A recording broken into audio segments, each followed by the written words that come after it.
Hello dear students, इस tutorial में हम the making of a global world का एक बहुत इंपॉर्टेंट टॉपिक स्टडी के लिए हमने पिकअप किया है, वो है द ग्रेट डिप्रेशन। इससे काफ़ी क्वेश्चन पूछे गए हैं बोर्ड में, तो पास्ट ईयर के क्वेश्चंस भी मैं आपको दिखाते चल रहा हूँ, उसके बाद ही हम टॉपिक को हम स्टडी करते हैं। तो ग्रेट डिप्रेशन क्या है, इससे रिलेटेड मेरे पास 2-4 बच्चों ने कुछ क्वेश्चंस क्वेरी अपनी भेजी थी कि सर ये कंसेप्ट मतलब शॉर्ट में कैसे हमें समझा सकते हैं, तो प्लीज़ समझा दीजिएगा। तो वो भी हम देखेंगे, लेकिन सबसे पहले हम क्वेश्चंस, क्योंकि आपको बोर्ड की प्रिपरेशन भी करनी है ना, और पेन नोट्स भी मैं आपको दे रहा हूँ। वेबसाइट पे नोट्स अलग से दिए हुए हैं पीडीएफ में, और एक्स्ट्रा क्वेश्चंस अलग से वेबसाइट पे पड़े हुए हैं। और आपकी क्या डिमांड है आप मुझे बताइए, तो मैं आपको तैयार करके दे दूँगा, ठीक है। So let's enter into the tutorial and see the important questions that have been asked in the previous past years examinations, okay. और सैम्पल क्वेश्चन पेपर का भी क्वेश्चन जो 2022-23 का जो सैम्पल पेपर है, क्योंकि जो आप देने जा रहे हैं 23 में जो एग्ज़ाम देंगे, तो उसके सैम्पल क्वेश्चन पेपर में भी एक क्वेश्चन पूछा गया था इससे, तो वो भी मैंने शामिल किया है। मैं आपको दिखाता हूँ, चलिए देखिए। ये क्वेश्चंस हैं जिसमें से इसमें से पहले 3 जो हैं वो तो कॉजेज़ से हैं कि डिप्रेशन के कॉजेज़ क्या थे। इसके बाद अमेरिका का क्या रोल था और इंडियन इकोनॉमी पर क्या फ़र्क पड़ा, वो भी हमें स्टडी करना है। और साथ साथ ग्रेट डिप्रेशन में यूनाइटेड स्टेट्स पर क्या फ़र्क पड़ा, वो भी देखना है। और लास्ट में हम ये क्वेश्चन लेंगे। ये दोनों क्वेश्चन लगभग एक जैसे हैं, ये तीनों क्वेश्चन लगभग एक जैसे हैं, ये दोनों कुछ कुछ अलग हैं, ठीक है। तो क्वेश्चन आपने देख लिए होंगे, नहीं तो आप स्क्रीनशॉट रख सकते हैं और क्वेश्चंस को बाद में भी देख सकते हैं। ये सैम्पल क्वेश्चन जो पेपर आपको 2022-23 में पूछा गया था, है ना, ये तो ये भी मैंने इसमें शामिल किया, इसका उत्तर भी हम देखेंगे, ठीक है। So let's get back to our topic, the great depression, जो कि 2029 में अक्टूबर में शुरू हुआ था। देखिए, ग्रेट डिप्रेशन को समझने के लिए बहुत छोटा सा आप कंसेप्ट याद रखिए कि इकोनॉमिक एक्टिविटी की जान होती है, रीढ़ की हड्डी होती है डिमांड और सप्लाई, ठीक। खासकर डिमांड, कंज्यूमर की डिमांड, मतलब खरीदार और बेचने वाले दोनों से इकोनॉमी चलती है, जिसमें डिमांड का बहुत ही इंपॉर्टेंट रोल होता है। मतलब बेसिक मोटे तौर पर डिमांड अगर नहीं है तो इकोनॉमिक एक्टिविटी कैसे चलेगी। तो कंज्यूमर की डिमांड का होना ज़रूरी है, मतलब खरीदार होने चाहिए और बेचने वाले उसको प्रोड्यूस करके आपके पास लेके आएंगे। जब अब देखिए, डिमांड में अगर कमी आती है तो प्रोडक्शन में कमी होगी, और पहले से प्रोड्यूस्ड मार्केट में जो भी चीज़ें पड़ी हुई हैं, जब उसके ख़रीदार नहीं होंगे, बहुत कम खरीदार होंगे और चीज़ें काफ़ी ज़्यादा तादाद में पड़ी होंगी, तो उनके दाम में गिरावट आएगी। जब दाम में गिरावट आएगी तो मुनाफे में कमी आएगी। और डिमांड ना होने की वजह से देखिए कितना इफेक्ट पड़ता है, एक साइकिल बनती है, मल्टीप्लायर इफेक्ट हमको देखने को मिलता है, एक विशेष सर्किल बनती है कि डिमांड ना होने से प्रोडक्शन नहीं होगा, ठीक है। प्रोडक्शन में कमी आएगी, जो माल पड़ा है वो पड़ा रह जाएगा, ठीक, डंप पड़ा रह जाएगा। अब प्रोडक्शन में कमी आएगी तो प्रोडक्शन नहीं होगा, तो जो एम्प्लॉयमेंट मिला हुआ है लोगों को, जो फैक्ट्री में, इंडस्ट्री में या वर्क प्लेस पे या सर्विस प्रोवाइडर हैं, तो जैसे अभी देखिए पिछले 1-2-3 दिन में ही जो फेसबुक है और जो ट्विटर को एलन मस्क ने लिया है, तो कितने एम्प्लॉयज़ को उन्होंने बाहर का रास्ता दिखा दिया। देवर सर्विस प्रोवाइडर्स, वो कोई इंडस्ट्री में प्रोड्यूस नहीं कर रहे थे कोई को, they were service providers, software engineers etcetera, उनको घर का रास्ता दिखा दिया, जाओ भाई, छटनी कर दी उन्होंने। तो अब यहाँ पर हालांकि ये नहीं है कि उनकी डिमांड नहीं है, बट मुनाफा प्राइवेट कंपनियों के लिए सबसे इम्पॉर्टेंट पार्ट होता है। तो इंडस्ट्री में, फैक्ट्री में सर्विस प्रोवाइडर्स हैं, वो क्या करेंगे, एम्प्लॉय को बाहर का रास्ता दिखाएंगे। इससे क्या होगा कि जो एम्प्लॉय थे उनकी इनकम में गिरावट आएगी। जब गिरावट आएगी तो उनका जीवन स्तर गिरेगा, पॉवर्टी बढ़ेगी, और साथ ही साथ एक मतलब पूरी इकोनॉमी में एक अनरेस्ट फैल जाता है, और इनकम कम होने की वजह से डिमांड फर्दर कम हो जाएगी, ठीक। और डिमांड कम है तो फिर प्रोडक्शन कम होगा, इन्वेस्टमेंट कम होगा। इन्वेस्टमेंट अगर नहीं हो रहा है तो इकोनॉमी आगे नहीं चलेगी। तो सबसे बड़ी चीज़ है कंज्यूमर की डिमांड, और ग्रेट डिप्रेशन की वजह, मेन वजह यही थी, डिमांड में कमी। डिमांड में कमी होने की वजह से जो प्रोडक्शन पड़ा हुआ था उसमें कीमतों में गिरावट आना शुरू हुई। खासकर एग्रीकल्चरल इकोनॉमी सबसे ज़्यादा अफेक्टेड थी, वो हम आगे देखेंगे। और उसकी वजह से, और देखिए, कोई डिमांड कम होती ना तो एक रिसेशन पीरियड होता है, थोड़े समय के लिए हो सकता है, लेकिन अगर वो 2 साल उससे ज़्यादा टिक गया तो फिर वो ग्रेट डिप्रेशन का रूप ले लेता है। 1929 का डिप्रेशन हम यहाँ पढ़ेंगे, जो लगभग 1939 तक, एक दशक तक रहा, है ना। हालांकि 1934-35 के बाद कुछ रिकवरी होनी शुरू हो गई थी, लेकिन फिर भी ये सब देशों में एक जैसा नहीं था और सब देशों में एक जैसी स्थितियाँ जल्दी नहीं सुधरी। 1987 में भी एक इसी तरह का एक डर पैदा हो गया था, वो भी ऐसा ही दौर था। तो ग्रेट डिप्रेशन में आगे बढ़ने से पहले मैं आपको बता दूं, आप इंटरनेट पे 1929 डेट डाल के black Thursday, black Tuesday, black Monday करके आप सर्च कर सकते हैं, ठीक है। क्योंकि जो डेट्स हैं, ये जो ग्रेट डिप्रेशन था ये 1929 में, ये जो ग्रेट डिप्रेशन था ये 1929 में, ठीक है। हालांकि ये 1924 से ही इसके लक्षण शुरू हो गए थे, लेकिन ये अक्टूबर में, है ना, और ख़ासकर सितंबर से माना जाता है, लेकिन अक्टूबर की 24 डेट है, फिर 28 है, फिर 29 है। इस दिन थर्सडे था, इस दिन ब्लैक मंडे माना जाता है, इस दिन ब्लैक ट्यूसडे माना जाता है। इस समय शेयर्स की बिक्री बहुत तेज़ी से हुई थी। लोग शेयर बेचने के लिए, मतलब शेयर खरीदना नहीं चाहते, लोग ढूंढ रहे थे कोई बायर मिल जाए तो हम शेयर को बेच दें। शेयर बिकते खरीदे जाते हैं स्टॉक मार्केट में। तो चलिए अब हम देखते हैं बुक में क्या लिखा गया है। तो आप समझ गए होंगे कि due to the fall in demand so many factors come into play in the economy and cause depressions like the great depression. The great depression began around 1929। 1929 में ये शुरू हुआ था। एक एक मार्क के क्वेश्चन भी पूछे जा सकते हैं, शॉर्ट क्वेश्चन भी पूछे जा सकते हैं। Lasted till the mid 1930s, और मिड 1930s तक रहा, यानी 1935 तक आपकी बुक में जो दिया गया। ड्यूरिंग दिस पीरियड, इस पीरियड के दौरान most parts of the world experience catastrophic decline. Catastrophic decline मतलब इतना बड़ा डिक्लाइन कि एक प्रकार से इकोनॉमी बर्बाद होने के कगार पर पहुंच जाए। तो इस पीरियड के दौरान लगभग वैसे तो वेस्टर्नाइज जो इंडस्ट्रियल इकोनॉमीज़ हैं वो ज़्यादा सफ़र करती थी, है ना, क्योंकि सबका एक बैंकिंग सिस्टम होता है, क्रेडिट सप्लाई का सिस्टम होता है। हमारे इंडिया का बैंकिंग सिस्टम काफ़ी मजबूत है, ठीक। वो डिप्रेशन से उतनी जल्दी प्रभावित नहीं होता जितना वेस्टर्न वर्ल्ड प्रभावित होता है। अब वेस्टर्न वर्ल्ड से पूरा वर्ल्ड प्रभावित होने लगता है फिर। तो world experience catastrophic decline, decline मतलब कमी, कीमतों का नीचे गिरना। तो प्रोडक्शन में कमी देखी गई, प्रोडक्शन की वजह से एम्प्लॉयमेंट में कमी देखी गई, जो मैंने भी आपको लिंक करके बताया था। और पेन नोट्स देखिए, यहाँ आप सिर्फ समझ लीजिए ठीक ढंग से, इसके बाद आपको सारे पॉइंट्स इंग्लिश में नोट्स में मिल जाएंगे, डिफरेंट क्वेश्चंस मिल जाएंगे। But if you don't understand properly then those points, those notes will appear as like alien. यार ये तो बस रटने वाली बात हो गई, हमें वास्तव में तो पढ़ा ही नहीं इसको। उसके बाद एम्प्लॉयमेंट कम होगा तो इनकम कम होगी, और फिर ट्रेड ही नहीं होगा भाई। जब ट्रेड का क्या मतलब क्या होता है, सामान ला के सामान बेचना, वो हो ही नहीं पाएगा। The exact timing and impact, अगर हम इसका सही समय निकालने की कोशिश करें, इसका प्रभाव देखने की कोशिश करें इस डिप्रेशन का, तो ये वेरीड करता है कंट्री टू कंट्री, किसी कंट्री में ज़्यादा, किसी कंट्री में कम। लेकिन इसकी शुरुआत अमेरिका से हुई थी, just keep it in your mind, ठीक है। बट मेरे ख्याल से इसमें काफ़ी कुछ ज़्यादा लिखा नहीं है, लेकिन मैं आपको बता दूं कि दुनिया का सबसे बड़ा stock exchange New York stock exchange, wall street भी कहा जाता है, स्टॉक एक्सचेंज, वहाँ पर इन डेट्स जो मैंने डेट्स आपको बताई है ना, 24 बताई है आपको ये सब, तो मार्केट क्रैश करती है, यानी शेयरों के दाम में भारी गिरावट देखी जाती है। तो लोग क्या करते हैं, बेचने की कोशिश करते हैं। भाई मान लीजिए आपने कोई शेयर 50 रुपये में ख़रीदा है और आपके पास 10 शेयर हैं, यानी 500 रुपये के शेयर आपके पास हैं। अगर 50 रुपये के शेयर का मूल्य बढ़ेगा, मान लीजिए 60 का हो गया, 70 का हो गया, तब तो आपको मुनाफा हो रहा है। लेकिन वही 50 रुपये का शेयर अगर आप देख रहे हैं कि फिर 49 का हुआ, फिर 48 का हुआ, और ऐसा समझ में आ रहा है कि आगे और गिरेगा, तो आप बेचने की कोशिश करोगे। अभी जब बहुत तेज़ी से गिरने लगेगा, पता चला दूसरे दिन वो आ गया 30 पे, तो आप ढूंढोगे भाई जल्दी जल्दी किसी को बेच दो, क्योंकि ये तो 300 मिलेंगे हमको, हमने तो 500 लगाए थे, 200 का घाटा हो, आगे कहीं 300 का घाटा ना हो। तो इसे बिकवाली कहते हैं।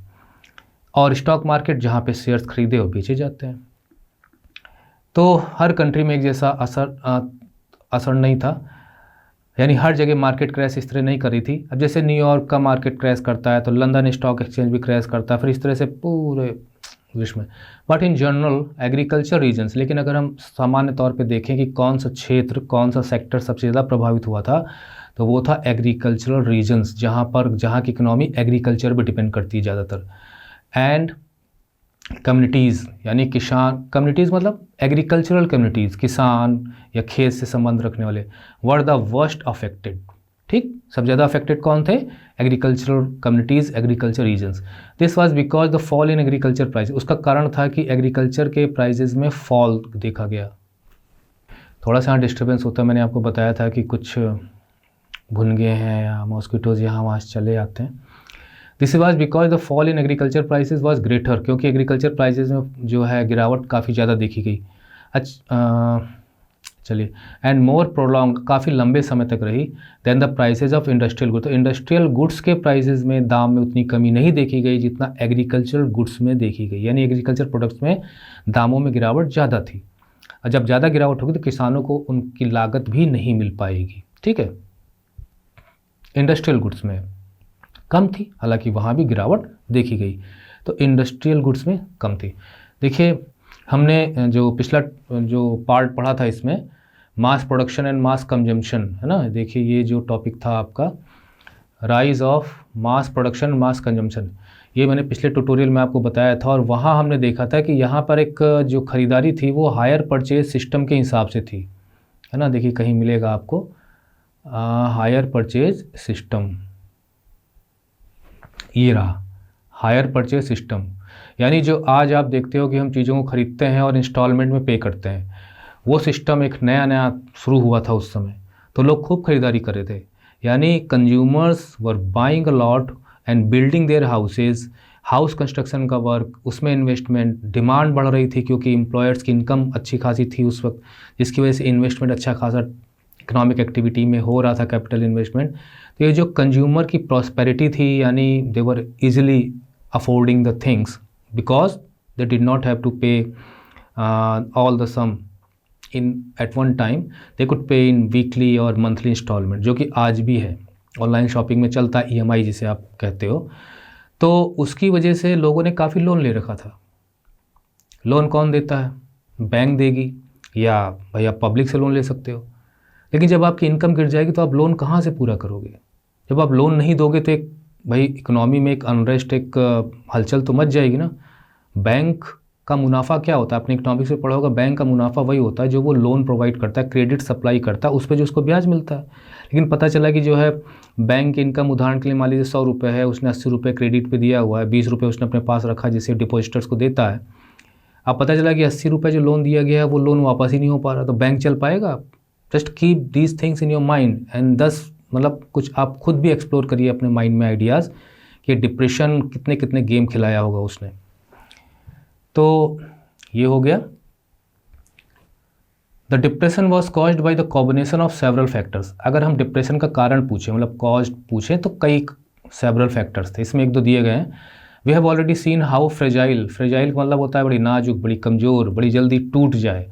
द पोस्ट वॉर इकोनॉमी, देखिए पोस्ट वॉर वर्ल्ड इकोनॉमी, 1918 में युद्ध ख़त्म हुआ था, और युद्ध ख़त्म होने के बाद इकोनॉमीज रिकवर कर रही थी, और अमेरिका में रिकवरी अच्छी खासी थी, ब्रिटिश अभी भी सफ़र कर रहा था।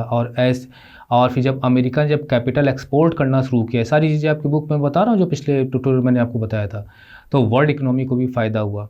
लेकिन तभी ये मंदी का दौर आ जाता है, क्योंकि काफ़ी कुछ क्रेडिट मार्केट में फैला हुआ था और USA का पैसा भी काफ़ी फैला हुआ था, यानी USA का कंट्रीब्यूशन था वर्ल्ड इकोनॉमी को रिकवर कराने में। तो पोस्ट वर्ल्ड इकोनॉमी वाज बड़ी फ्रेजाइल थी, नाजुक थी, अभी अभी उभर रही थी। पहला जो है यहाँ दिया गया, agricultural over production remained a problem. ये आपको पिछले ट्यूटोरियल मैंने आपको बताया था कि वॉर के दौरान जो ईस्टर्न यूरोप की जो वीट की सप्लाई होती है वो बाधित हो जाती है। कठिन हिंदी लगी? ठीक है। एक प्रकार से वीट की सप्लाई जो यूरोपियन ईस्टर्न यूरोप से होती है वो बंद हो जाती है ना, क्योंकि इकोनॉमिक लिंक्स स्नैप्ड हो जाते हैं, कट जाते हैं, क्योंकि कंट्रीज़ एक दूसरे की दुश्मन होती हैं, लड़ रही होती हैं। उस दौरान कहाँ कहाँ बताइए इस वीट की सप्लाई को, जहाँ डिमांड जिसको पूरा करने के लिए कहाँ कहाँ प्रोडक्शन फैल जाता है? अमेरिका, ऑस्ट्रेलिया, है ना, इन जैसे देशों में जो है वीट का प्रोडक्शन बढ़ जाता है, और कनाडा वगैरह में, और उसकी वजह से सप्लाई तो पूरी होती है, लेकिन इस बीच युद्ध भी ख़त्म हो जाता है। जब युद्ध ख़त्म हो जाता है तो ईस्टर्न यूरोप में फिर से वीट की प्रोडक्शन शुरू हो जाती है। अब भाई जनसंख्या थोड़ी बढ़ रही होती है उतनी रफ्तार से, पता चला कि ईस्टर्न यूरोप का भी वीट मार्केट में आ रहा है, वर्ल्ड मार्केट में आ रहा है, और ये जो ऑस्ट्रेलिया है, कनाडा है, अमेरिका है, इनका भी प्रोडक्शन मार्केट में आ रहा है। तो वीट का प्रोडक्शन अगर एग्जाम्पल ले तो ग्लट बन जाता है मार्केट में, GLUT, ये वर्ड आपने पढ़ा था। उस ग्लट में क्या होगा? पता चला खरीदार 4 हैं और उनको 1-1 किलो गेहूँ चाहिए, 4 किलो, पता चला कि जो है 20 किलो पहले से ही मार्केट में पड़ा हुआ है। अब आप सोचिए, दाम में गिरावट आएगी कि नहीं आएगी। तो ओवर प्रोडक्शन एक ऑलरेडी प्रॉब्लम बना हुआ था वर्ल्ड वॉर के बाद, तो इसीलिए लिखा गया यहाँ पे कि पहला जो है एग्रीकल्चरल ओवर प्रोडक्शन है ना, एक प्रॉब्लम थी ये। This was made worse by falling agriculture prices. क्यों फॉल कर रही थी समझ गए होंगे अब आप। एज प्राइसेस स्लम्प्ड, और जब प्राइसेस स्लम्प कर रही थी, मतलब फॉलिंग प्राइसेज एग्रीकल्चर प्राइसेस, जब प्राइसेस स्लम्प का मतलब होता है कीमत में गिरावट आना, एंड एग्रीकल्चर इनकम्स डिक्लाइन, उसकी वजह से किसानों की इनकम भी कम हो रही थी क्योंकि उनकी लागत नहीं निकल पा रही थी। फार्मर्स ट्राई टू स्पेंड, अब क्या है, किसान बेचारा गेहूं मार्केट में ले जा रहा है, उसका मार्केट में गेहूं नहीं बिक रहा, तो वो पता चला कि कम दाम में बेच रहा है, कम दाम में बेच रहा है, तो आगे आके उसने क्या किया कि और प्रोडक्शन शुरू किया कि कम से कम इतने में ही और मैं बेच के कुछ पैसा तो बना लूँ अपना। तो farmers try to expand the production, तो उन्होंने क्या किया कि प्रोडक्शन को एक्सपेंड करने की कोशिश की, जिससे कि वो और ज़्यादा मार्केट में लाके कम दाम में से बेचकर पैसा बना सके कुछ। Of produce to the market to maintain their overall income, उनकी मेंटेन हो सके, to maintain their overall income. This worsened the glut, इससे ग्लट की सिचुएशन और बढ़ गई मार्केट में। पुशिंग डाउन प्राइसेस, जिससे प्राइसेस और नीचे गिर गई, इवन फर्दर मतलब आगे और नीचे गिर गई, फर्दर मतलब आगे। Farm produce rotted for a lack of buyers, और जो किसान का जो उत्पादन था बायर्स की कमी की वजह से एक प्रकार से सड़ गया, ख़राब हो गया, और ऐसी स्थिति में किसानों की तो दुर्दशा हो गई। फॉल इन प्राइसेस डिप्रेशन का एक बहुत ही मेन फीचर होता है fall in prices, because there are no buyers. सोने की कीमत में क्यों गिरावट नहीं आती, जैसी गिरावट आती है और ख़रीदार पहुंच जाते हैं, सोने के दाम गिर रहा है, लो ज़्यादा खरीद लो फिर बढ़ जाएगा, क्योंकि सोने की सप्लाई वर्ल्ड में कम है। तो मेरे ख्याल से आपको समझ में आ गया होगा। दूसरा कारण यहाँ बताया गया है कि मिड 1920s में, ठीक 1925 के आसपास, 1920 many countries finance their investment through loans from US का क्या रोल था डिप्रेशन में, यूएस भी एक वजह बना था। देखिए पहली बात तो यह है कि पिछली बार मैंने आपको बताया था पिछले ट्यूटोरियल में किस प्रकार से यूएस ने काफ़ी लोन प्रोवाइड किया था कंट्रीज़ को। तो लोन का तो काम चलता, अभी आप सर्च करिए कि बहुत ज़्यादा लोन किन किन कंट्रीज़ पे, तो कोई डेवलप्ड कंट्रीज़ मिलेंगे, जापान जैसा देश मिलेगा। तो एक तो नॉर्मल सी चीज़ है, लोग आज बैंक से लोन लेके अपना घर बनाते हैं, गाड़ी लेते हैं, है ना, बिजनेस स्टार्ट करते हैं और लोन पे कर देते हैं, तो कोई बात नहीं, बैंक का भी मुनाफा बनता है और जो लोन चाहिए उनको उनका भी काम हो जाता है। तो दूसरा कारण यहाँ दिया गया है, पहला तो एग्रीकल्चर इकोनॉमी हो गई, दूसरा लोन सिस्टम जो यूएस से मिलता था ये है। परेशान मत होइए, सारे नोट्स में चीज़ें दी गई हैं हेडिंग के साथ। In the mid 1920s many countries finance their investment, finance का मतलब होता है कि अपने पैसे की ज़रूरत को पूरा करना। तो जो वो पैसा लगा, जब हम पैसा कहीं लगाते हैं वो हमारा इन्वेस्टमेंट होता है। फाइनेंस का मतलब पैसा कहाँ से हमें मिल रहा है, तो अपने इन्वेस्टमेंट को उन्होंने फाइनेंस किया था लोन से। लोन कहाँ से मिल रहा था, सबसे बड़ा कर्ज देने वाला देश जिसे हम कहते हैं the largest lender, the creditor of the world, US बन गया था, क्योंकि उसके यहाँ की इकोनॉमी ठीक चल रही थी, तो उसने बाहर पैसा देना शुरू किया। पैसा देना शुरू करिए का मतलब ये होता है कि वहाँ की पब्लिक भी पैसा उधार देती थी, वो मैंने बताया पब्लिक का मतलब क्या था। While it was often extremely easy to raise loans, raise loans का मतलब होता है कि लोन आप लेने जा रहे हो तो आपको आसानी से मिल जाए, ये आसान होता है, एक्सट्रीमली बहुत ज़्यादा आसान होता है। In the US when the going was good, जब सब कुछ ठीक चल रहा था, going was good, extremely easy, loan मिल जाता था क्योंकि पता था कि वापस आ जाएगा।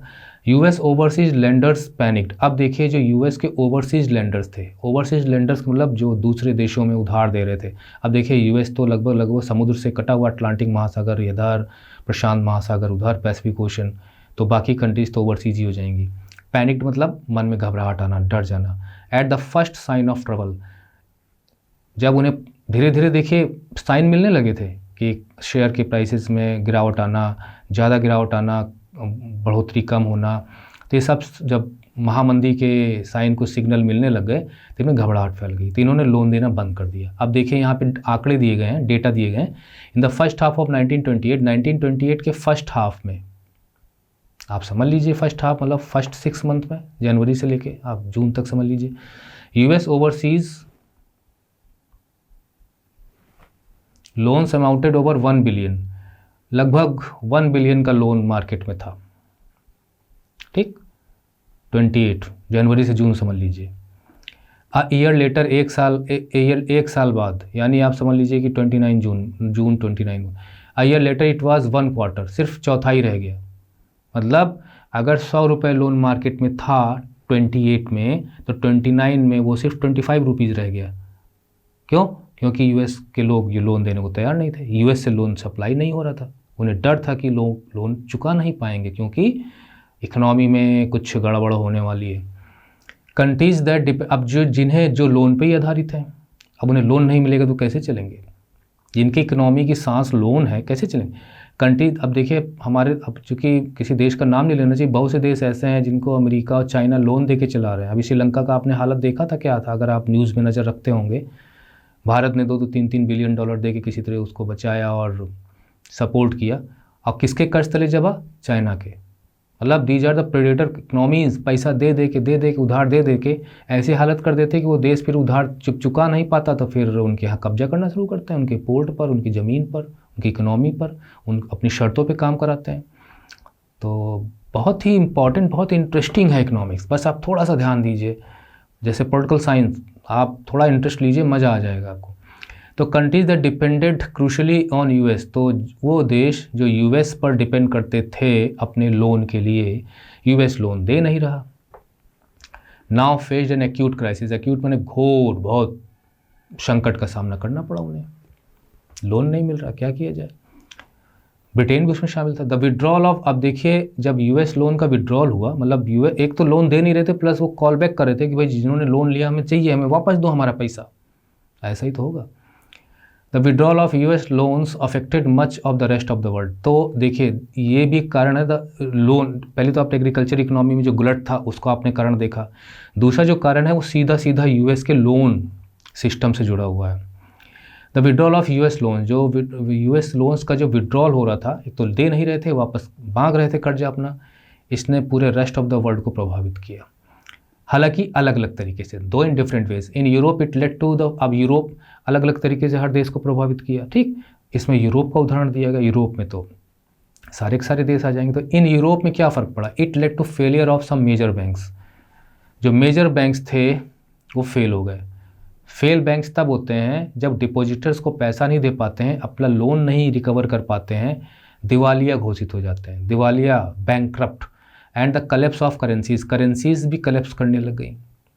करेंसीज कलेप्स कब करती हैं? जब उनकी मूल्य में गिरावट आती है, वैल्यू में गिरावट आती है। करेंसीज कलेप्स होने का मतलब ये है कि फॉर एग्जांपल अभी की तादाद में लगभग $1 में 82 रुपीज़ है, ठीक। आज के 10 साल पहले लगभग $1 में 60-62 रुपया था, आज 82 है। हो सकता है 5 साल बाद ये 100 टच कर जाए। तो किसकी करेंसी में गिरावट आ रही है? डॉलर तो एक ही है, हमारी करेंसी में गिरावट आ रही है। यानी पहले 62 रुपये में $1 मिलता था, अब 82 रुपये में $1 मिल रहा है। आने वाले समय में ऐसा होगा जब 100 रुपये में $1 मिलेगा। तो हमारी तो करेंसी में गिरावट आ रही है ना। जो चीज़ हम 10 रुपये में ख़रीद लेते थे, अब उसी चीज़ के लिए हमें 20 रुपये देने पड़ेंगे। तो निश्चित है कि 10 रुपये की कीमत में गिरावट आ गई, हमें एक 10 रुपया और देना पड़ेगा, 20 रुपया उसी चीज़ को लेने के लिए। तो करेंसी कलेप्स कर गई, मेजर बैंक्स जो हैं वो फेल हो गए, मतलब बैंक बंद होने के कगार पहुंच गए। Such as the British pound, currency का यहाँ उदाहरण दिया गया ब्रिटिश पाउंड स्टर्लिंग, जो कि ब्रिटेन की मुद्रा है। In Latin America, Latin America का मतलब ये हो गया कि ये तो ब्रिटेन का उदाहरण दिया गया। एक यूरोप में पाउंड स्टर्लिंग बहुत इंपॉर्टेंट है, पाउंड स्टर्लिंग डॉलर से भी मजबूत है। आज की तादाद में 94, आज मैंने चेक भी किया था, एक पाउंड में 94 रुपीज़। ग्रेट, डॉलर तो 82 ही है। तो जब कोई करेंसी मजबूत होती है तो वो दूसरे डॉलर की तुलना में कम से कम हमें देकर $1 मिल जाता है। लैटिन अमेरिका में कौन कौन से देश आते हैं जरा बताइए? आप ज्योग्राफी भी पढ़ते हैं। देखिए मैक्सिको से आप नीचे आइए, सेंट्रल अमेरिका मिलेगा, जिसमें आपके करेबियन आइलैंड्स भी मिल जाएंगे, जो मैंने आपको कॉन्टेक्चुअल जो इंडेंचर्ड लेबर में मैंने आपको बताया था, मैप दिखाया भी था, फ्रेंच गुयाना एट्सेट्रा। और साउथ अमेरिका की कंट्रीज़, वो सब लगभग लैटिन अमेरिकन कंट्रीज़ हैं, और वो कॉलोनी भी रह चुकी हैं, इतिहास उनका कॉलोनाइजेशन वाला है। लैटिन अमेरिका में एंड एल्सवेयर और जगहों पे भी इट इंटेंसिफाइड, और तेज़ हो गया, मतलब उसका इफेक्ट और तेज़ हो गया। द स्लम्प माने गिरावट, दाम में गिरावट in agriculture and raw material prices. तो यूरोप हो चाहे अमेरिका हो चाहे और जो एग्रीकल्चर रीजन्स हो, वहाँ पे भी जो एग्रीकल्चर के प्राइसेस में भी कमी आई, रॉ मटेरियल के प्राइसेस में भी कमी आई। रॉ मटेरियल का मतलब ये है कि अगर आपको आटा तैयार करना है तो आपको गेहूँ उसका रॉ मटेरियल है, ठीक है। जो बोरी आप भूरी भूरी देखते हैं, टाट वगैरह जिसे हम कहते हैं, वो उसका रॉ मटेरियल जूट है। द यूएस अटेम्प्ट, अब देखिए सब देश अपनी कोशिश करेंगे ना कि हम किस प्रकार से रिकवर कर सकें, अपनी इकोनॉमी को वापस पटरी पर ला सके। तो देखा यूएस लोन के विड्रॉल की वजह से क्या प्रॉब्लम है। The US attempt to protect its economy, तो यूएसए ने अपनी इकोनॉमी को प्रोटेक्ट करने के लिए क्या किया, मतलब इन द डिप्रेशन के दौरान, by doubling import duties. US attempt doubling import duties, उसने इम्पोर्ट ड्यूटीज़ बढ़ा दी। Also dealt another severe blow to world trade, तो एक प्रकार से ये भी सीवियर ब्लो, सीवियर का मतलब काफ़ी घोर कठोर, ब्लो का मतलब धक्का, वर्ल्ड, तो वर्ल्ड ट्रेड को ग्लोबलाइज, जिसे हम कहते हैं एक प्रकार से ग्लोबलाइज ट्रेड को काफ़ी धक्का लगा। अब देखिए यही है ग्लोबलाइजेशन। ग्लोबलाइजेशन जितना कम होगा उतना ही एक देश में क्या हो रहा है, दूसरे देश में कम फर्क पड़ेगा। लेकिन जितना कनेक्शन बढ़ेगा, इकोनॉमिक लिंक बढ़ेगा खासकर, उतना ही एक देश में कुछ होगा तो दूसरे देश में असर पड़ना ही पड़ना है, जो आप यहाँ देख रहे हैं। यानी ग्लोबल वर्ल्ड की तस्वीर आपके सामने the making of global world में यहाँ पेश की जा रही है। तो इम्पोर्ट ड्यूटी डबल करने से क्या होगा, देखिए अमेरिका है ना, अब बाकी विश्व हैं, ये तमाम कंट्रीज़ हैं, तो इम्पोर्ट जो है वो बाहर से अमेरिका में जो आएगा वो इम्पोर्ट होगा। तो ये है कस्टम, यहाँ उसने ड्यूटी बढ़ा दी, यानी टैक्स बढ़ा दिए। अब 10 रुपये की चीज़ जहाँ 12 रुपये में आ रही थी, अगर उसने ड्यूटी डबल कर दी, यानी कि 2 रुपये की वजह 4 कर दी, तो 14 रुपये हो जाएगी। और वही चीज़ अमेरिका में अगर वो 10 रुपये में उपलब्ध है, 12 में ही उपलब्ध है, तो लोग अमेरिका की वस्तु को खरीदेंगे, बाहर की वस्तु को क्यों खरीदेंगे। तो बाहर से जब सामान नहीं आएगा, एकदम से बंद नहीं किया पर इम्पोर्ट ड्यूटी डबल कर दी। जब बाहर से सामान नहीं आएगा तो जिस देश से सामान आ रहा है उसका तो एक्सपोर्ट होगा ना, जो देश सामान यहाँ भेज रहा है वो भेज नहीं पाएगा, उसके यहाँ ही डंप हो जाएगा, तो वहाँ की इकोनॉमी बर्बाद होगी।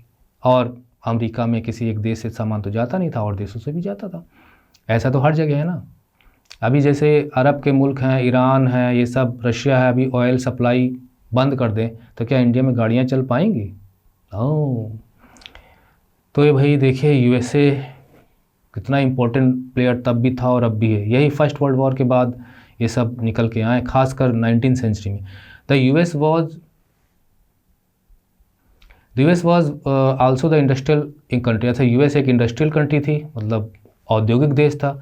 मोस्ट सिवियरली अफेक्टेड, सबसे ज़्यादा इसका अफेक्ट यूएसए पे पड़ा, वहीं से शुरू हुआ वहीं अफेक्ट हुआ। By the depression with the fall in prices and the prospect का मतलब होता है प्रोबेबिलिटी कि आगे क्या हो सकता है, ऐसी संभावना। With the fall in prices and the prospect of depression, prices के गिरने के साथ ही प्राइसेस गिरने लग जाएं, डिमांड में कमी आने लग जाए, ठीक है, तो ऐसा लगने लगता है कि कहीं ना कहीं डिप्रेशन की शुरुआत हो रही है। The fall in prices and the prospect, fall in prices यानी एक प्रकार से जो है प्रोडक्शन काफ़ी ज़्यादा हो और उसकी तुलना में ख़रीदार कम हो। ये मीन्स कि इसे हम कहते हैं कि अगर डिमांड जो है वो सप्लाई से ग्रेटर है, ठीक है, मतलब ख़रीदार बहुत सारे हैं, सप्लाई कम है, तो मुनाफा मतलब दाम बढ़ जाएगा। लेकिन अगर डिमांड जो है वो लेस देन सप्लाई है, यानी सप्लाई काफ़ी ज़्यादा है और डिमांड काफ़ी कम है, तो ऐसी स्थिति में फिर माइनस ही होना है, मुनाफा कम से कम होगा। तो ये चीज़ फैक्टर रोल प्ले करती है। जैसे वीट का क्या था कि सप्लाई खूब ज़्यादा थी, अब उतने खरीदार नहीं थे। मान लीजिए कि 5 खरीदार यहाँ पे भी हैं, पहले भी 5 ही थे, तब सप्लाई जितनी थी उससे ज़्यादा सप्लाई डबल ट्रिपल हो गई, तो भी तो फ़र्क पड़ जाएगा ना, बायर्स कम नजर आएंगे। तो ये चीज़ थी। तो डिप्रेशन के प्रोस्पेक्ट का फॉल इन प्राइसेस को देखते हुए जो यूएस बैंक्स थे उन्होंने एहतियाती कदम उठाना शुरू किया। US banks had also slash domestic lending, तो उन्होंने भी, जो यूएस बैंक्स थे उन्होंने भी स्लैश्ड डोमेस्टिक लेंडिंग, यानी अमेरिका के बैंक जो है अमेरिकी लोगों को भी कर्ज देने में आनाकानी कर रहे थे, और जो लोन्स थे उनको कॉल बैक किया कि बैंक ने कहा कि भाई हमारे लोन चुका दो। Farmers could not sell their harvest, ये तो बैंक की स्थिति हो गई, यानी लोन वापस मांग रहे हैं लोन देने की बजाय। फार्मर्स के साथ क्या था कि वो अपने हार्वेस्ट को बेच नहीं पा रहे थे, नॉट सेल। हार्वेस्ट का मतलब जो फसल उनकी तैयार हो चुकी थी, जिसे काट के उन्होंने तैयार किया था। जो घरेलू लोग थे, कंज्यूमर्स मेनली, वो भी बर्बाद हो रहे थे। कैसे बर्बाद हो रहे थे? बिजनेस बर्बाद हो रहे थे, बिजनेस धाराशायी हो रहे थे, इकोनॉमी लचर पचर हो गई थी, इकोनॉमी कॉन्फिडेंस डूब रहा था। अरे डिप्रेशन, जैसे आप डिप्रेशन कहते हैं, डिप्रेशन में चला गया तो एनर्जी लूज हो जाती है, होप खत्म हो जाती है, मन नहीं लगता है ना, ऐसा लगता है कि दुनिया में कुछ रखा ही नहीं है। वही इकोनॉमी का कॉन्फिडेंस लूज हो जाता है ना, इकोनॉमी में एनर्जी गायब हो जाती है, स्लोनेस आ जाता है एक्टिविटी में, ट्रेडिंग एक्टिविटी में सो जाती है इकोनॉमी जैसे। तो बिजनेस कलेप्स होने लगे। उपभोक्ता कैसे रूइन हो रहे थे, हाउस होल्ड मतलब घरेलू लोग, घर में रहने वाले लोग, कंज्यूमर लोग, मेन लोग, फेस्ड विथ फॉलिंग इनकम, क्योंकि जब उनकी इनकम कम हो रही थी, मतलब लोगों की इनकम कम हो रही थी, तो बहुत से हाउस होल्ड जो यूएस में थे उन्हें अपना लोन, वो कुड नॉट रीपे, अपना लोन पे नहीं कर पा रहे थे, जो पैसा उन्होंने लिया था, इंस्टॉलमेंट का जो कंसेप्ट था, hire purchase system, and they had borrowed, जो उन्होंने लोन लिया तो पे नहीं कर पा रहे थे, and were forced to give up their income. तो अब बैंक क्या करता है कि लोन आपको देता है तो बदले में कुछ श्योरिटी रखवाता है, जैसे कोलेट्रल, आपने क्लास 9 में पढ़ा है, क्लास 10 में पढ़ा होगा। तो लोगों को अपने घर गिरवी, हम तो लोगों को अपने घर बेचने पड़े, मतलब घर छोड़ना पड़ा जो उन्होंने कभी लोन पे लिया था, बनवाया था। कार्स जो है ना, आप कार लोन पे लेके आइए और लोन नहीं चुका पाओगे तो कार आपकी चली जाएगी ऐसा ही होता है, बैंक छोड़ता नहीं है। अदर कंज्यूमर ड्यूरेबल्स, और भी कंज्यूमर ड्यूरेबल्स थे, चाहे वो फ्रिज हो, चाहे वो एसी फेसी हो, कुछ भी हो, तो वो सारी चीज़ें जो हैं, जो उन्होंने कभी इंस्टॉलमेंट में ख़रीदी थी, वो सब उन्हें वापस करनी पड़ी, बेचना पड़ा पैसा चुकाने के लिए। ज्वेलरी तक बेचनी पड़ती है। द कंज्यूमरिस्ट प्रॉस्पेरिटी, इसे आप ध्यान रखिएगा, कंज्यूमरिस्ट प्रॉस्पेरिटी क्या होती है। इंस्टॉलमेंट पे लोन ले लेकर लोगों ने अपनी प्रॉस्पेरिटी को जो बढ़ाने का, उनकी इनकम एक स्टडी इनकम थी ना, तो उन्होंने कोई गलत नहीं किया था फ़िलहाल। तो वो जो उन्होंने लग्जरी आइटम्स अपने घर में, अपने घर बना बना के जो रह रहे थे, यानी ऐसा लग रहा था अमेरिका में सब कुछ ठीक ठाक चल रहा है, क्योंकि पिछली बार एक सेंटेंस था कि कंज्यूमर प्रॉस्पेरिटी का बेस अमेरिका में तैयार हो चुका था, तो वो सब हवा हो गया यहाँ पे। 1920s में जो कंज्यूमरिस्ट प्रॉस्पेरिटी देखने को मिली थी, नाउ डिसअपीयर्ड, गायब हो गई वो कंज्यूमरिस्ट प्रॉस्पेरिटी। तो 1920s में देखने को मिली थी, 24 के बाद तो कैपिटल एक्सपोर्ट भी अमेरिका ने शुरू कर दिया, पफ ऑफ ए डस्ट, हवा के गुबार की तरह गायब हो गई, लोग एकदम अपोजिट हो गया उसका। एज अनएम्प्लॉयमेंट सोल्ड, और सब की वजह में एक वजह अनएम्प्लॉयमेंट, बेरोजगारी जब बढ़ने लगी, प्रोडक्शन हो नहीं रहा था, प्रोडक्शन कट किया नहीं जा रहा था, पीपल ट्रस्ड, जब आप बहुत थक जाते हो, चाहे कोई लोड लेके चल रहे हो, चाहे चलते चलते थक जा रहे हो, तो स्लो चाल से, वही है ट्रजिंग। तो थकान भरी लंबे लंबे डिस्टेंसेस, लॉन्ग डिस्टेंसेस जो है ना, इसके लिए वर्क की तलाश में लोग यहाँ वहाँ जा रहे थे। दे कुड फाइंड कि कहीं कुछ काम मिल जाए। अल्टीमेटली, अंततः क्या हुआ, the US banking system itself collapsed, loan की वापसी नहीं हो पाई और बैंकिंग सिस्टम कलेप्स हो गया। बैंकिंग सिस्टम कलेप्स होना इकोनॉमी का कलेप्स होने के बराबर माना जाता है। अनेबल टू रिकवर इन्वेस्टमेंट, जो भी इन्वेस्टमेंट था, आपने 10 रुपया लगाया, अब 10 रुपये में आपने सोचा हम 20 बनाएंगे, 30 बनाएंगे, 50 बनाएंगे, वो 10 भी आपको नहीं मिल पा रहा वापस, जहाँ भी आपने लगाया था। इसी को कहते हैं कि अनेबल टू रिकवर, अपना इन्वेस्ट ही लोगों को नहीं मिल पा रहा था, लोन कलेक्ट नहीं हो पा रहा था, और जो डिपोजिटर का पैसा बैंक पे जमा था, ऐसी स्थिति पता चला बैंक में आपका 1 करोड़ रुपया जमा है, पता चल कोई बात नहीं, आपका 10,000 रुपया जमा है मान लेते हैं, और बैंक के पास गए, बैंक ने कहा भैया हम आपको पैसा नहीं दे सकते, आपको पैसा तो डूब गया, समझिए हमारे पास पैसा नहीं, तो आपके ऊपर क्या गुजरेगी, political unrest, economic unrest, social unrest. ऐसी बात नहीं है कि सिर्फ इकोनॉमी की ही बात थी, पूरे समाज पे असर पड़ा था। कुछ ज़्यादा ही समझा देता हूँ ना, लेकिन मेरी ट्यूटोरियल्स इसीलिए लोग देखने भी आते हैं, तो मैं तो भाई ऐसे ही पढ़ाऊँगा। एंड रीपे डिपोजिटर्स, और डिपोजिटर्स को रीपे नहीं कर पा रहे थे बैंक, ठीक है। Thousands of banks went bankrupt, तो उसमें हज़ारों बैंक जो हैं वो दिवालिया हो गए। जब आप अपने कर्ज को चुका नहीं पाते हो, मतलब दो आपकी देनदारी है, जब आप कह देते हो, हाथ खड़ा कर देते हो, भैया हम तो नहीं चुका पाएंगे, तो आप बैंकरप्ट घोषित किए जाते हो, और उसके बाद आपकी जो भी संपत्ति होती है वो हो जाती है कुर्क, उसको नीलामी करके जो पैसा है जो निकल सकता है उसको निकाला जाता है। जितना आपने लिया था उससे कम निकलेगा चलेगा, लेकिन किया जाएगा। And were forced to close, तो बैंक जो है बैंकरप्ट हो गए और बंद हो गए। द नंबर्स आर फिनोमिनल का मतलब होता है कि वेरी ड्रामेटिक, ग्रेट, बहुत ज़्यादा आश्चर्यचकित, सख्ते में डाल देने वाले, मतलब आप एकदम स्तब्ध रह जाएंगे उस टाइप के। मतलब कोई कार्यक्रम भी हो सकता है, कोई आर्ट भी हो सकती है, कोई डांस हो सकता है, कोई सिंगिंग हो सकती है, है ना। तो रातों रात जो वायरल हो जाए, फिनोमिनल ही कहा जाएगा, इतनी जल्दी कोई चमक जाए। तो यहाँ पर थोड़ा सा नेगेटिव है कि 1933 तक लगभग 4000 बैंक्स दिवालिया हो गए थे। 1929 में इसकी शुरुआत हुई थी, हैड क्लोज, ठीक। और उसके बाद 1929 से 1932 के बीच में by 1933 over 4000 banks had closed, और 1929-1932 के बीच में 1,10,000 कंपनीज धाराशायी हो, कंपनीज भी बंद हो गई ना, होता है। जो माल बिकेगा उसकी कंपनी चलेगी, जिसका माल नहीं बिकेगा उसकी कंपनी नहीं चलेगी, या वो अपनी कंपनी दूसरी कंपनी के हाथ बेच देंगे, ऐसे ही होता है। कई भारतीय कंपनियां हैं जिन्हें बाहर से आने वाली कंपनियों ने खरीद लिया। उदाहरण के लिए आपके घर में अगर डालडा और वगैरह, रथ वगैरह यूज होता हो, घी, डालडा घी, तो कभी इंडियन कंपनियां हुआ करती थी, उसको कारगिल ने खरीद लिया, है ना। पार्ले जी, अब वो इंडियन थोड़ी रह गया। तो इस तरह से बहुत सी ये सब होता है। कंपनियां 1935 तक आते आते, ये डेटा आपको समझ में आ गया ना, ध्यान में रखिएगा आप कि 29, 30, 31, 32 यानी 4 साल में लगभग 1,10,000 कंपनियां, और 1933 लगभग 4000 बैंक। बाय 1935 लगभग 1935 ये भी डेट याद रखिए कि मोडेस्ट इकोनॉमिक रिकवरी, हल्की हल्की मोडेस्ट इकोनॉमिक रिकवरी शुरू हुई थी, अंडरवे, रास्ते में थी। रास्ते का मतलब सुधार हो रहा था बहुत से इंडस्ट्रियल कंट्रीज़ में। But the great depression wider effect, लेकिन ग्रेट डिप्रेशन का जो वाइडर इफेक्ट था, सोसाइटी पे था, पॉलिटिक्स पे था। अब देखिए अमेरिका में जो है जो प्रेसिडेंट हूवर थे, उनको हरा के प्रेसिडेंट रूजवेल्ट को जिताया गया। 1932 में इलेक्शंस हुए थे, 1932 में, समझे आप। और ये ग्रेट डिप्रेशन एक कारण था, और काफ़ी दिनों से उनकी पार्टी शासन करती चली आ रही थी, जिसे हटा दिया था जनता ने। एंड इंटरनेशनल रिलेशन, अंतर्राष्ट्रीय संबंधों पर भी असर पड़ा, और लोगों के दिमाग में प्रूव्ड मोर इंड्योरिंग मतलब होता है ज़्यादा समय तक लोगों के दिमाग पर डिप्रेशन की छाप रही, लोग उसकी बातें किया करते थे, उसका असर देखा गया। जैसे पैंडेमिक में 2 साल जो है बंद रही हम दुनिया की इकनॉमी, भारत की इकनॉमी, तो कितने लोग बेचारे, देखा टीवी में देखते थे किसी प्रकार से बसों में लोग पैदल तक चले आ रहे हैं, मतलब बड़ी भयंकर स्थिति थी।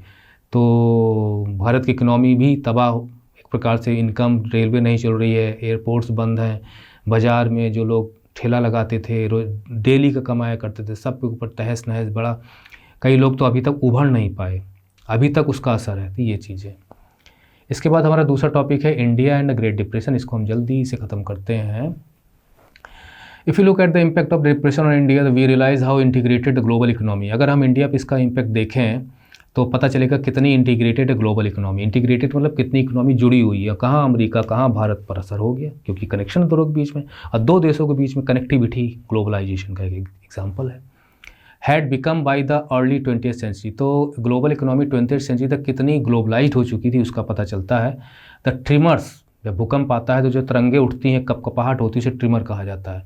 तो एक प्रकार से क्राइसिस मतलब problematic time in one part of the world were quickly relate मतलब फैल गई, स्प्रेड टू अदर पार्ट्स।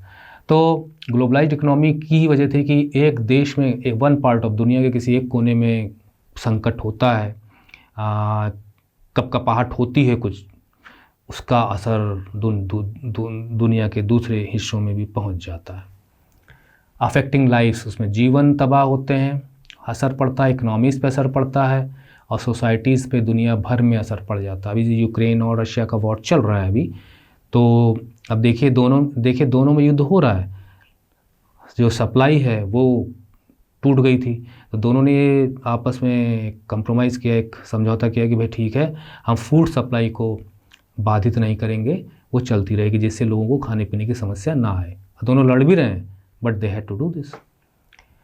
आज वर्ल्ड की स्थिति ये है कि लोग भारत की तरफ देख रहे हैं, द इमर्जिंग इकोनॉमी, ठीक। क्यों? क्योंकि भारत एक एग्रीकल्चरल इकोनॉमी है, यहाँ पे प्रोडक्शन होता है खाद्यान्न का, कई देशों को भारत खिला सकता है, वहाँ के लोगों को पाल सकता है, इतना उत्पादन हमारे यहाँ होता है। अब आप सोचिए, इंडस्ट्री एक तरफ रह जाएगी, जब भूखों मरेंगे तो इंडिया जैसे देश कितनी इंपॉर्टेंट रोल प्ले कर सकते हैं दुनिया भर में, because of globalisation.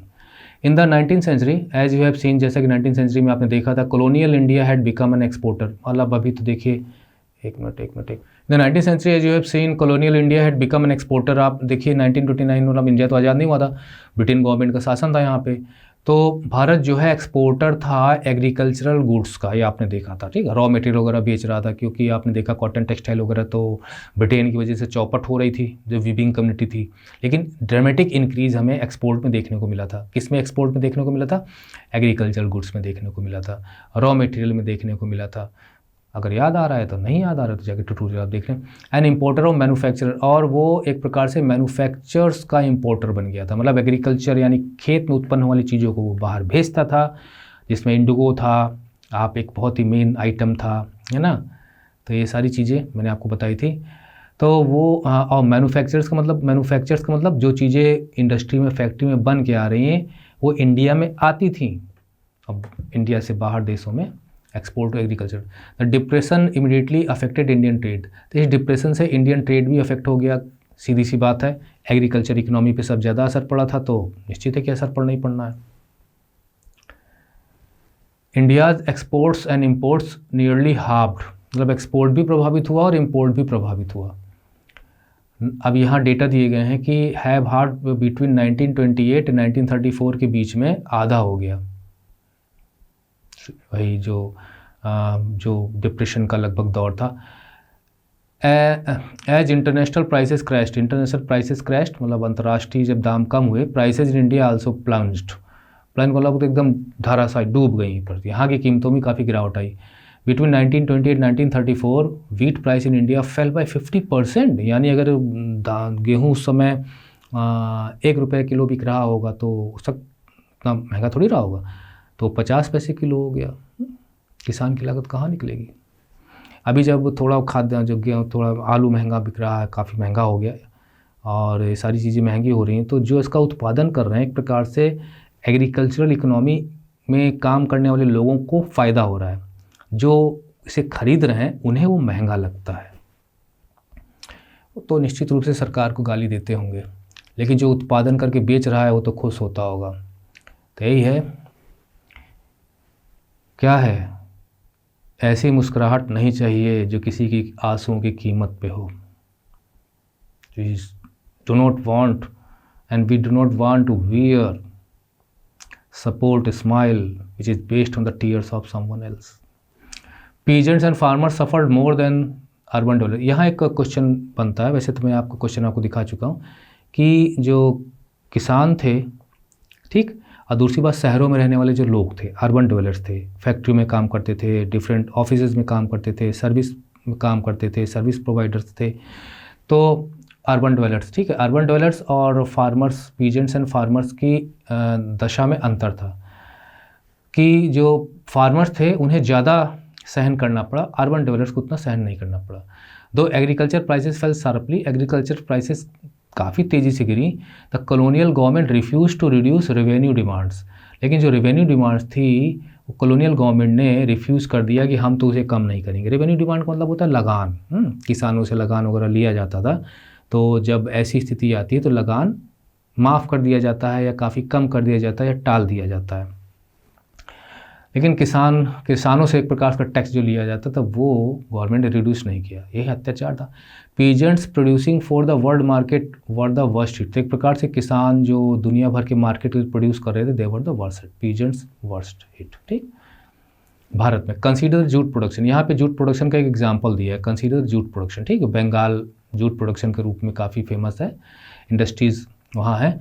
They grew raw jute that was processed in factories, तो देखिए रॉ जूट का उत्पादन किसान करते थे, फैक्ट्रीज में उनकी प्रोसेसिंग होती थी, उसके बाद वो एक्सपोर्ट होता था in the form of Ghani bags के रूप में। जो आप बोरे देखते हो, जिन्हें बोरा कहा जाता है, प्लास्टिक वाला बोरा नहीं, जो भूरे रंग का बोरा होता है, चीनी उनी का बोरा, आप तो देखिए प्लास्टिक गनी बैग्स और जो सिंथेटिक बैग्स ने जगह ले लिए, लेकिन एक समय ऐसा था कि गनी यानी जूट के बने बैग्स ही सप्लाई किए जाते थे हर जगह। तो गनी बैग्स के रूप में फिर उनको रॉ जूट फैक्ट्रीज में जाता और फैक्ट्रीज गनी बैग्स बनते थे, गनी बैग्स बाहर बिकते थे। बट गनी एक्सपोर्ट्स कलेप्स, लेकिन गनी एक्सपोर्ट्स कलेप्स कर गया, तो गनी बैग के एक्सपोर्ट में जब कमी आई तब prices of raw jute crash, तो रॉ जूट के जो प्राइसेस थे वो भी नीचे गिर गए। गनी बैग जब बनेंगे नहीं तो फैक्ट्री वाले, इंडस्ट्री वाले रॉ जूट खरीदेंगे नहीं जिनसे गनी बैग्स बनते हैं। मोर देन 60% की कमी है। इसका मतलब आप समझे, मान लीजिए अगर 100 किलो जूट की सप्लाई होती थी तो अब सिर्फ 40 किलो की डिमांड रह गई, 60 किलो की डिमांड कम हो गई। तो जो 60 किलो की डिमांड कम हो गई तो लोग क्या करेंगे, भैया ले जाओ जूट ले जाओ, कम पैसे में ले जाओ, कम पैसे में ले जाओ, यही होगा। और जो जूट का उत्पादन करने वाले किसान हैं उनकी इनकम तो कम हो जाएगी ना जब वो कम में बेचेंगे। Peasants who borrowed in the hope, अच्छा हाँ, किसान भी लोन लेते हैं, कुछ नहीं तो गांव में साहूकारों से लोन लेके कृषि करते हैं कि आगे उत्पादन होगा, प्रोडक्शन होगा तो हम उसको बेचकर पैसा चुका देंगे। मतलब इकोनॉमी समझो तो समझ में आए आपको। अगर आप गांव में रहते हैं तो आपको पता चलेगा, और जो शहर में रहते हैं जिन्होंने कभी गांव देखा ही नहीं, खाली पिक्चरों में देखा है, तो नहीं ठीक से समझ पाएंगे। मैं तो फ़िलहाल तो हम रूरल एरिया में ही रहते हैं, तो जानते हैं ना। Peasants who borrowed in the hope of better times, तो जिन किसानों ने पैसा बोरो किया था कि अच्छा समय भी आएगा, जूट का उत्पादन करते हैं, बेचेंगे पैसा मिलेगा, जूट महंगा है, समझे। तो इंक्रीज आउटपुट, तो इंक्रीज आउटपुट यानी अच्छा खासा एक्सपोर्ट चल रहा था, तो उन्होंने पैसा लेके उत्पादन किया था कि हम मार्केट में एक्सपोर्ट, गनी बैग्स होते हैं, बनते हैं, हम भी सप्लाई करेंगे। जैसे चीनी मिलें हैं, अब शुगर की जो मिल्स हैं उनको गन्ना चाहिए, गन्ना किसान उत्पादन करके ले जाता है वहाँ पे। चीनी की डिमांड कम है क्या, जब दाम बढ़ रहा है चीनी का तो डिमांड में कमी कहाँ, जब दाम गिरता है तब समझिए उसके में कमी आ रही है। Output in the hope of higher income, तो हायर इनकम के आशा में पैसा लेकर उन्होंने आउटपुट को बढ़ाया। फेस्ड इवन लोअर प्राइसेस, और जब उन्होंने उत्पादन को बढ़ाया तो पता चला कि जो है 100 में सिर्फ 40 की डिमांड है, 60 की है ही नहीं, और यहाँ 200 पहुँच गया उत्पादन, 200 लोग लेके पहुँच गए बेचने के लिए। ऐसे ही होता है। And fail deeper and deeper, उसके बाद वो कर्ज में दबते चले गए। एक जूट उत्पादन का, एक किसान का क्या हाल है वो यहाँ बताया गया है। एग्जाम्पल के तौर पे कि जूट का जो फार्मर था, जूट प्रोड्यूसर था, वो गहरे कर्जों में डूब गया। Thus the Bengal jute growers lament माने विलाप करना, प्रकार से रोना धोना अपनी दुर्भाग्य पे एक प्रकार से। तो यहाँ देखिए दिया गया है कि एक प्रकार से कविता है, ग्रो मोर जूट ब्रदर्स, भाइयों और साथियों और जूट उगाओ with the hope of greater cash, की और कैश मिलेगा और जूट उगाओ, ताना मार रहा हो जैसे। Cost and debts of jute will make your, लेकिन तुम्हारी जो आशाएं हैं ना वो धाराशायी हो जाएंगी, औंधे मुंह गिरेंगी ज़मीन के बल पे। जब कॉस्ट, जो लागत है जूट उत्पादन की, और जो तुम्हारा उधार है ना, वो तुम्हारी आशाओं को तोड़ देगा, क्योंकि कैश मिलने वाला नहीं, क्योंकि तुम्हारा जूट बिकने वाला नहीं है, बिकेगा तो बहुत कम दाम पे बिकेगा। आपको मालूम है एक समय ऐसा था कई साल पहले कि आलू इतना महंगा नहीं बिकता था, एक रुपये किलो, 2.5 रुपये किलो ऐसे बिका करता था। और एक समय तो ऐसा आया कि एक क्लाइमेट ने भी साथ दिया और आलू थोड़ा सा महंगा बिका था। तो महंगा बिका तो लोगों ने सोचा कि लाओ अब की बार आलू ही हम लोग बोते हैं, है ना, और बेच के पैसा कमाएंगे। अब उस बार लोगों ने आलू बोया, अब कई लोगों ने आलू बो दिया, और उसका नतीजा ये हुआ कि आलू का दाम औंधे मुँह गिर गया, क्योंकि लोग को जो ज़रूरत थी उतना खरीद ले रहे थे, उसके बाद फालतू कौन खरीदेगा। और ऐसा भी देखा गया, मतलब 1-2 बार ऐसा हुआ है कि लोगों ने अपने आलू को खेत से खोदा ही नहीं, उसे वैसा का वैसी छोड़ दिया। कि खुदाई करने का, आलू ज़मीन से निकालने का, खोद के निकालने पर भी जितना खर्च आएगा उतने में भी वो आलू बिकने वाली नहीं है। ऐसा ही होता है। और मार्केट में लोग 50-50 रुपये किलो, 50 पैसे किलो का आलू खरीद रहे थे। अब आज देखा जाए तो 50 पैसे की क्या कीमत। तो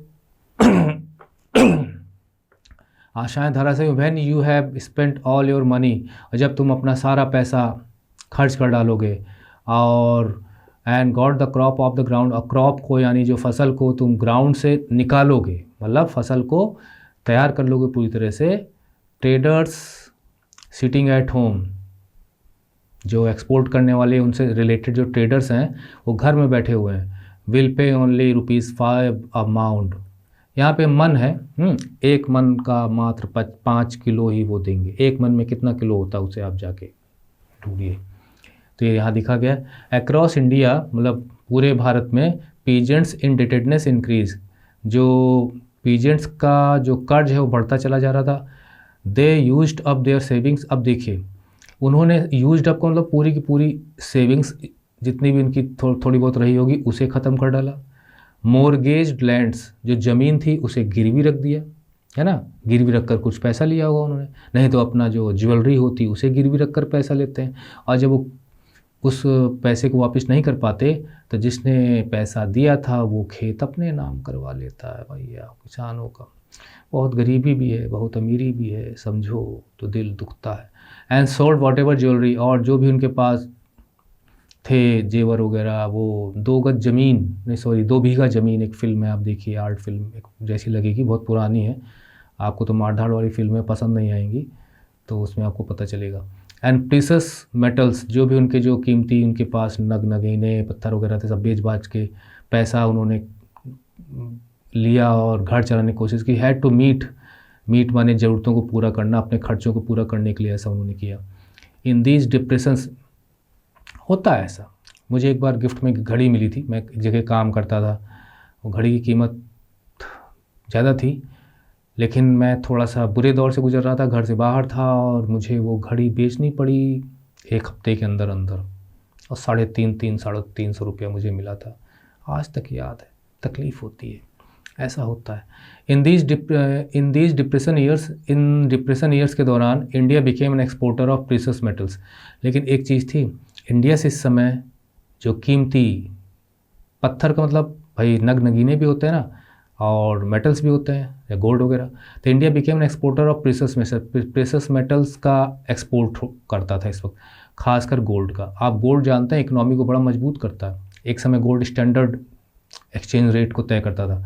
the famous economist John Maynard Keynes बहुत ही फेमस इकोनॉमिस्ट है, उन्होंने कहा था कि वो ऐसा मानते थे कि इंडिया ने जो गोल्ड एक्सपोर्ट्स किया, Indian gold exports promoted global economic recovery. कभी ट्रू फॉल्स का क्वेश्चन आ सकता है ना, तो आपको पता होगा कि हाँ, कीन्स ने ऐसा कहा था कि ग्लोबल इकोनॉमी को की रिकवरी में भारत के गोल्ड, मतलब भारत में अच्छा खासा सोना था और उसकी सप्लाई जब जाएगी बाहर तो उसने भी इकोनॉमिक रिकवरी में मदद की। They certainly have speed up British recovery. चूँकि ब्रिटेन का कब्जा था भारत पे, तो निश्चित है कि ब्रिटेन की जो इकोनॉमी है उसको रिकवर करने में मदद मिली होगी। But did little for the Indian peasant, लेकिन भारत के किसानों का उससे क्या फ़ायदा होने वाला है, कुछ नहीं। रूरल इंडिया वॉज दस सीदिंग विद अनरेस्ट। तो जो ग्रामीण भारत था, यानी किसानों का जो भारत था, वो बेचैन था, है ना। सीदिंग मतलब अंदर ही अंदर गुस्सा था, अनरेस्ट था। उसी समय महात्मा गांधी ने सिविल डिसोबीडियंस मूवमेंट लॉन्च किया था 1931, जब डिप्रेशन अपने चरम सीमा पर था, तो किसानों ने खूब जमकर भाग लिया था, याद है। The depression proved less grim for urban India. अच्छा, अर्बन इंडिया का के लिए क्या था कि जो डिप्रेशन था वो लेस ग्रीम था, मतलब उतना भयानक नहीं था, उतना ख़राब नहीं था। बिकॉज ऑफ फॉलिंग प्राइसेस की वजह से जो किसान प्रभावित थे, उतना इंडस्ट्री में काम करने वाले अर्बन इंडिया के लोग नहीं थे। दोज विथ फिक्स्ड इनकम, जिनकी फिक्स्ड इनकम थी, से टाउन ड्वेलिंग लैंड ओनर, जैसे शहरों में जो रहने वाले जमींदार थे, हु रिसीव्ड रेंट्स, जिन्हें किराया मिलता था, मिडिल क्लास सैलरीड एम्प्लॉयड थे, है ना। मतलब लैंड ओनर्स थे तो भाई ज़मीनों जो किराए पे ज़मीन लेके काम अपना किया करते थे, तो रेंट तो उन्हें देना ही पड़ता था, नहीं तो ज़मीन छोड़ दो। मिडिल क्लास के लोग थे, जिनकी तनख्वाह पे जो लोग काम करते थे, उनकी भी स्थिति ठीक थी। Now found themself better off, अब वो बेटर ऑफ कंडीशन में अपने आप को समझ रहे थे। ये पैंडमिक के समय में भी था, है ना। पैंडमिक के समय में जो ऑफिसेज में काम करते थे तो भाई प्राइवेट कंपनियाँ उनको तो सैलरी दे रही थी ना, और घर से काम करते थे, लेकिन जो बिज़नेस करते थे उनका तो ठप हो गया था। एवरीथिंग कॉस्टलेस, हर चीज़ सस्ती उपलब्ध थी, है ना। एग्रीकल्चर गुड्स में गिरावट आई थी। इंडस्ट्रियल इन्वेस्टमेंट्स आल्सो ग्रू, तो देखिए प्राइसेस में कमी की वजह से जो सैलरीड एम्प्लॉयज़ थे, जो शहरों में रहते थे, उन्हें बड़ा मज़ा आ रहा था क्योंकि कम दाम में चीज़ें मिल रही थी। लेकिन जो चीज़ें मिल रही थी कम दाम पे, उनको उत्पादन करने वाला तो बेचारा तरस रहा था ना। इंडस्ट्रियल इन्वेस्टमेंट आल्सो ग्रू, एक चीज़ और याद रखिएगा, इंडस्ट्रियल इन्वेस्टमेंट जो है वो बढ़ा था, क्योंकि गवर्नमेंट ने क्या किया था, government extended tariff production provide किया था। कौन सी गवर्नमेंट? ब्रिटिश गवर्नमेंट ने। ऐसा क्यों किया?